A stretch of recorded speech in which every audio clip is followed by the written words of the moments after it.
Mathieu Bock-Côté. Pour lui, les idées n'ont pas de frontières.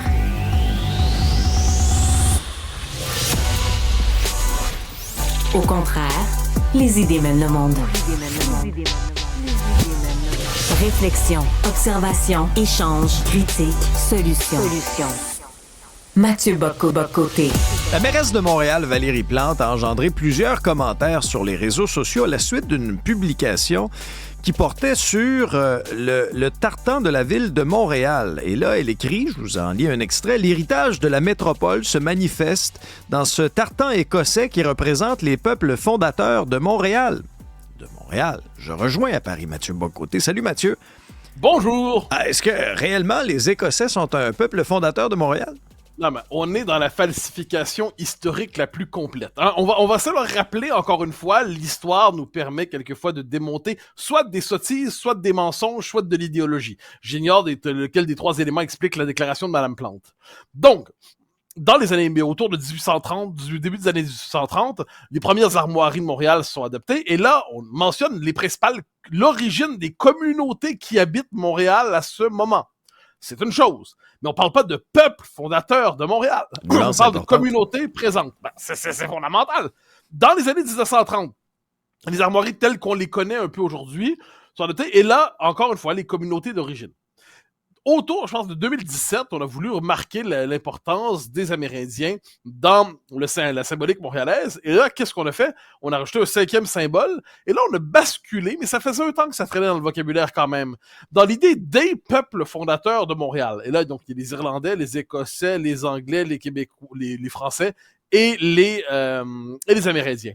Mais là, il y a une évolution du terme qui est assez significative. C'est-à-dire, la ville de Montréal est fondée en 1642, c'est Paul Chevalier de Maisonneuve, c'est Jeanne Mance aussi, on va l'ajouter là-dedans, mais globalement, c'est une fondation française. Il n'y a pas d'autres fondations. Ensuite, est-ce que des communautés venues d'à travers le monde se sont greffées à Montréal pour s'y intégrer bien ou moins bien? Ça, les intégrations fonctionnent pas toujours bien, mais est-ce que les gens sont venus d'ailleurs et ont participé à la construction de Montréal? Ça va de soi. Mais changer communauté d'origine nombreuse. À ce compte-là, si je peux me permettre, est-ce qu'il faut rajouter les Grecs parmi les fondateurs de Montréal, les Italiens parmi les fondateurs de Montréal, les Chinois parmi les fondateurs de Montréal? Dans ce compte-là, il y a des communautés d'origine de tous ces gens à Montréal. Mais là, qu'est-ce qu'on voit à travers ça? C'est une opération de falsification historique, c'est-à-dire, il y a plusieurs éléments là-dedans. On tend aujourd'hui, par exemple, à vouloir extraire les métropoles des nations. Donc, on détache Londres de la Grande-Bretagne, certains veulent détacher Paris de la France, on détache New York des États-Unis, et là, on se dit les métropoles qui incarnent l'avenir mondialisé de l'humanité, métissé, cosmopolite, et puis il y a le vieux pays, la vieille nation, qui, elle, c'est le bois mort de l'humanité. Hein. C'est l'humanité à l'ancienne, avec des vieux peuples trop homogènes, probablement. Donc là, on réécrit l'histoire des métropoles en la falsifiant idéologiquement. Mais là, on ne se contente pas. Donc là, on dit au changement de perspective. Non, c'est pas juste un changement de perspective. Je veux dire, c'est un mensonge. C'est un mensonge institutionnalisé par l'idéologie dominante qui veut plaquer la logique du multiculturalisme sur les origines de Montréal. Ça veut placer, en fait, d'une certaine manière, on a échoué à faire reconnaître les peuples fondateurs dans le Canada. Donc, on reporte sur Montréal une histoire qui n'est pas la sienne. Donc, je le redis, il y a la fondation. La fondation, c'est un moment essentiel, surtout dans une ville qui, effectivement, on a construit, mais à partir de rien. Non pas parce qu'il n'y avait pas déjà eu des populations sur l'île, mais au sens où on entend Montréal aujourd'hui, il y a toujours eu un territoire qui s'appelait Montréal. On l'appelait pas comme ça à l'époque. Il y a toujours eu un territoire qui s'appelait le Québec. Ça s'appelait pas comme ça à l'époque. Mais comme entité politique, par exemple, le Québec, c'est Champlain. On peut dire comme ça. C'est le point de départ. Eh bien, l'entité Montréal, telle qu'on la connaît, c'est 1642. Et l'origine est française. Et là, quand on décide de mentir comme ça ouvertement, en fait, il faut vraiment poser la question à Mme Plante. Est-ce que Montréal a été fondé en 1642? Il se peut qu'elle ne le sache pas. Il se peut qu'elle soit tellement occupée à compliquer la vie des automobilistes dans cette ville. Il se peut qu'elle soit tellement occupée à vouloir enverdir la ville, comme elle le dit. Il se peut qu'elle soit tellement prise à trouver de nouveaux règlements pour compliquer la vie des gens qu'elle a oublié de se renseigner sur les origines de sa ville. Mais il faut demander à Mme Plante, est-ce que pour vous, Montréal a été fondé en 1642? Oui ou non? Ensuite, est-ce que en 1642, les Écossais sont présents en tant que peuple fondateur? Oui ou non? Si vous dites oui, fondé en 1642, non, les Écossais n'y sont pas, comment en arrivez-vous à l'idée que les Écossais soient un des peuples fondateurs? Comment arrivez-vous à penser que les Anglais, je rappelle, les Anglais arrivent dans l'histoire du Québec un jour, on appelle ça la conquête anglaise. Là, on a développé des rapports complexes avec les Anglais, tout ça, mais ils arrivent pas en 1642, par exemple, si on disait que les Anglais sont une communauté fondatrice. Non. Là, Montréal, c'est le cœur, on pourrait dire, vivant de la Nouvelle-France à bien des égards. Et les Irlandais. Donc là, il faut juste un moment donné avoir le souci de l'histoire. Mais moi, je note que ça, c'est la tendance des temps présents. Tu sais, je fais très souvent des comparaisons entre les temps présents et l'URSS. Sans le goulag, évidemment, comme je l'ai dit dans mon dernier bouquin. Donc, il n'y a pas de goulag, il n'y a pas de KGB, il n'y a rien de tout ça. Mais est-ce qu'on vit dans un régime qui efface la réalité pour la remplacer par une idéologie devenue obligatoire dont on doit répéter les prières pour accéder aux fonctions de responsabilité, pour être considéré comme une figure légitime dans l'espace public, pour être considéré comme un homme ouvert, tolérant et tout ça? Oui, nous sommes dans cette logique. Donc, de ce point de vue, je le redis, soit Madame Plante est ignorante. Dans ce cas-là, ça se corrige. On va lui offrir les livres s'il le faut. Soit Madame Plante ment. Donc là, consciemment, elle ment, mais elle croit que c'est nécessaire de mentir pour le vivre ensemble. Ou alors, elle ne se rend pas compte de ce qu'elle dit parce que l'idéologie parle à travers elle. Alors, Jean-François Revel, le magnifique écrivain français, disait qu'est-ce que l'idéologie? C'est ce qui pense à ma place. Hein? C'est ce qui pense à notre place. On rentre dans l'idéologie, puis là, ça se substitue à notre propre réflexion. J'ignore laquelle des trois réflexions est la bonne. Je pense fondamentalement que c'est une adhésion idéologique au multiculturalisme, doublée d'un conformisme propre à un certain milieu qui n'a jamais pris la peine de réfléchir un peu à cette question. Mais au final, Madame Plante, hier, c'était hier, je crois, avant-hier, a menti. Elle a menti. Elle perpétue une fake news historique dans une époque soucieuse de post-vérité, dans une époque soucieuse des dérives quand on dit on respecte plus la science, dans une époque qui se dit il faudrait rétablir le respect des faits. Mais Madame Plante ne passe pas le test élémentaire de l'honnêteté ou alors de la rigueur, ou alors de la connaissance. Puis décidément, c'était pas sa fin de semaine sur les réseaux sociaux. Elle a fait aussi une publication là, pour souligner le travail des équipes de nettoyage de la ville. Oui. Vous savez qu'il y a un enjeu de propreté à Montréal. C'est fait critiquer sur cette publication-là. Là. Il y a au-delà de 200 commentaires. Mais Mathieu, il y a un enjeu de sécurité de plus en plus à Montréal, particulièrement dans le métro. Ouais, et là, franchement, c'est une question compliquée parce que là, je veux vraiment jouer du contraste des sociétés. Quand je arrive à Montréal, puis Dieu sait que j'aime revenir chez moi, je sais que je ne suis pas en France pour une raison simple. Il y a une vraie différence de fond là, en matière de sécurité. On se sent encore globalement en sécurité à Montréal par rapport aux grandes sociétés européennes, que ce soit la Suède, que ce soit la France. Les pays occidentaux aujourd'hui connaissent une insécurité croissante. On peut revenir sur les causes, mais c'est un phénomène réel. Chez nous, c'est pas rendu aussi pire.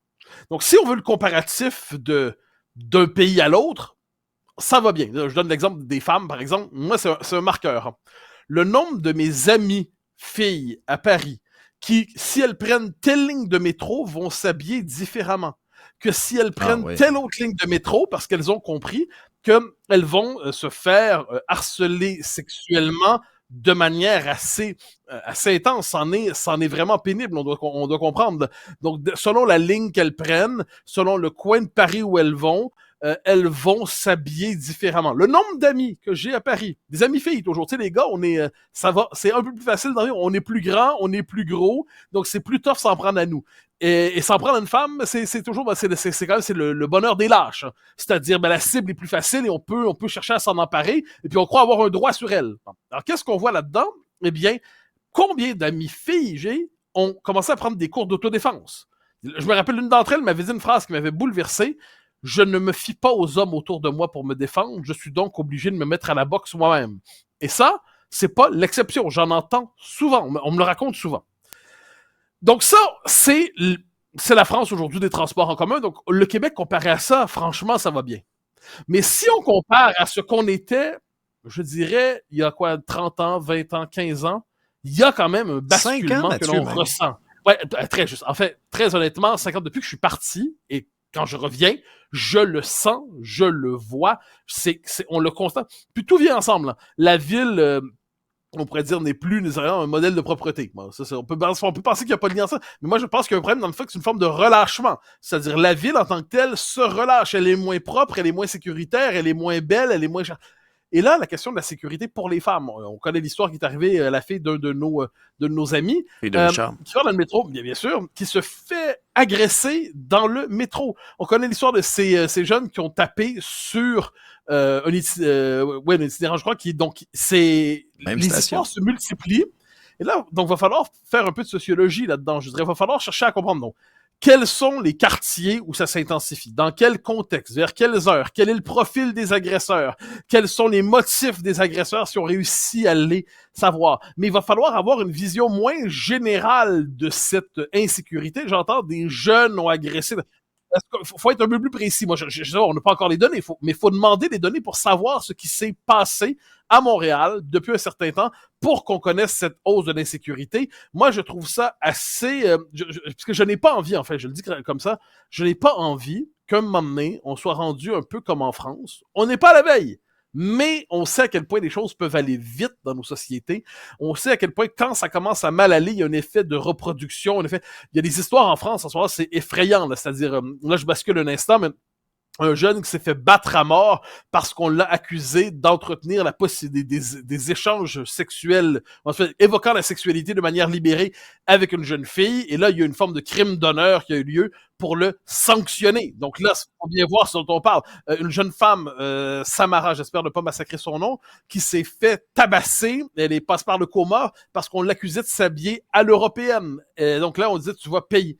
Donc moi, on sait pas si c'est... Je devine qu'à Montréal, on n'est pas à ce niveau, mais j'aimerais avoir un portrait plus fin de cette insécurité nouvelle qui nous frappe, à laquelle on n'est pas préparé culturellement, à laquelle on n'est pas préparé mentalement. Moi, j'ai souvent dit, puis je termine sur un point là-dessus, il y avait un bonheur, je dis souvent ça à des amis français, à Montréal, une femme peut se promener, généralement, à 1h du matin, habillée très librement, sans risquer de se faire agresser, sauf si la malchance, entre guillemets, il y a des malchances depuis la nuit des temps jusqu'à la fin des temps dans tous les pays du monde. Mais globalement, elle peut se promener sans trop risquer de se faire attaquer. Est-ce qu'en France, c'est pas le cas? En France, c'est plus le cas, elles le savent. Est-ce qu'au Québec, s'en va dans cette direction? Est-ce que finalement, les femmes québécoises, les femmes montréalaises, les femmes qui habitent, quelle que soit leur origine, vont désormais vivre de manière sous le signe de l'inquiétude et de l'agression dans le métro et ailleurs? Franchement, il faudrait réagir avant que ça ne bascule. Mais ici, il y a trois facteurs qui sont souvent reliés là, dans les incidents qui font les manchettes. Bon, l'itinérance, problème de santé mentale et toute la question de drogue, trafic de stupéfiants. Et des fois, c'est un de ces facteurs-là, des fois, c'est les trois, donc c'est pas simple. Tu vois, Mathieu, dans quel état tu nous as laissé depuis que t'es parti? Je m'en excuse, je me reviens. On a perdu tous nos repères.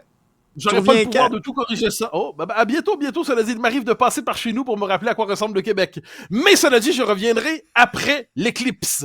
L'éclipse totale, dont je me fais un devoir de ne pas parler. Tu vois, j'ai gardé le sujet à la fin. J'ai gardé 12 secondes pour le sujet pour dire que j'en parlerai pas. Donc, j'en dis quelque chose pour dire que j'en parlerai pas parce que je suis fasciné de voir comment tout l'espace médiatique est occupé par ce sujet. J'ai l'impression, en tout respect, parce que je comprends, il se passe quelque chose, c'est un événement astronomique, singulier, j'en doute pas un instant, mais j'ai l'impression, en ce moment, qu'on vit là, le grand événement de nos vies, et voyant tout cela, je me dis, je parlerai de tout, sauf de ce sujet. C'était ce que j'avais à dire là-dessus. Comme dirait Raymond DeVos, je n'ai rien à vous dire sur ça, et je tiens à ce que vous le sachiez. Mais Mathieu, t'es pas dans la bande à 100%, toi, à Paris, là. Tu verras rien de tout ça. Rien de tout ça, mais je sais que on en parle chez nous, ça me fascine de voir. Je vois ça dans l'actualité, ça prend plus d'espace que tous les autres sujets qui me semblent potentiellement plus importants. Mais bon, c'est le propre de l'événement qui arrive une fois. Mais comme je te dis, j'ai tout fait. Je t'ai parlé des armoiries de Montréal, je t'ai parlé des peuples fondateurs de Montréal, je t'ai parlé de l'insécurité, je vais parler de l'indépendance et du M, et je ne parlerai pas de cette éclipse totale. Et voilà, c'est dit. Merci Mathieu. Bon épisode à toi. Salut.